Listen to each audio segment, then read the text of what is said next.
ನಮಸ್ಕಾರ ಸ್ನೇಹಿತರೆ. National highway authority of India deputy manager ಹುದ್ದೆಗಳ ನೇಮಕಾತಿಗೆ ಅರ್ಜಿ ಆಹ್ವಾನಿಸಿದೆ. ಇದು ಸಿವಿಲ್ ಇಂಜಿನಿಯರಿಂಗ್ ಪದವೀಧರರಿಗೆ ಉತ್ತಮ ಅವಕಾಶ. ಬನ್ನಿ ಇದರ ಬಗ್ಗೆ ಹೆಚ್ಚಿನ ಮಾಹಿತಿ ತಿಳಿಯೋಣ. ಈ ನೇಮಕಾತಿಯ ಹುದ್ದೆ ಡೆಪ್ಯೂಟಿ ಮ್ಯಾನೇಜರ್. ಒಟ್ಟು 60 ಹುದ್ದೆಗಳಿವೆ. ವೇತನ ಶ್ರೇಣಿ 56,100 ರೂಪಾಯಿಯಿಂದ 1,77,500 ರೂಪಾಯಿವರೆಗೆ ಮತ್ತು ಅದರ ಜೊತೆ ಕೇಂದ್ರ ಡಿಯರ್ನೆಸ್ ಅಲೋಯನ್ಸ್ ಕೂಡ ಸಿಗಲಿದೆ. ಮುಂದೆ ಹುದ್ದೆಯ ವಿವರ ನೋಡೋಣ. ಈ ಹುದ್ದೆಗೆ ಆಯ್ಕೆಯ ಪ್ರಕ್ರಿಯೆ ಗೇಟ್ 2024 ಸಿವಿಲ್ ಇಂಜಿನಿಯರಿಂಗ್ ಅಂಕಗಳ ಆಧಾರದ ಮೇಲೆ ನಡೆಯುತ್ತದೆ.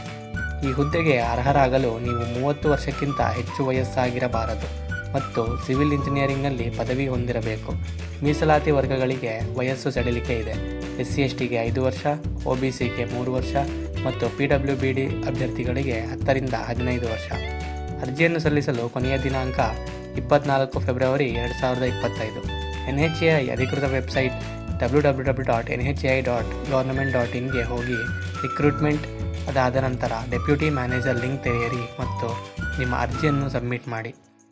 ನೀವು ಅರ್ಜಿ ಸಲ್ಲಿಸಲು ಈ ದಾಖಲೆಗಳು ಕಡ್ಡಾಯ: ಪಾಸ್ಪೋರ್ಟ್ ಅಳತೆಯ ಫೋಟೋ, 10ನೇ ತರಗತಿಯ ಪ್ರಮಾಣಪತ್ರ, ಮೀಸಲು ವರ್ಗ ಪ್ರಮಾಣಪತ್ರ, ಸಿವಿಲ್ ಇಂಜಿನಿಯರಿಂಗ್ ಪದವಿ ಮತ್ತು ಗೇಟ್ 2024 ಅಂಕಪಟ್ಟಿ.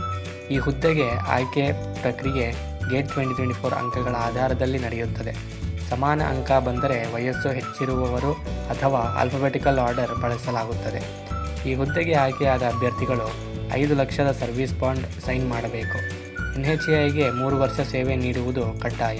ಇಂತಹ ಹುದ್ದೆಗಳ ಅಪ್ಡೇಟ್ಗಳು ನಿಮಗೆ ತಲುಪಲು ನಮ್ಮ MRP ಕೋಡ್ ಫೈರ್ ಚಾನಲನ್ನು ಸಬ್ಸ್ಕ್ರೈಬ್ ಮಾಡಿಕೊಳ್ಳಿ.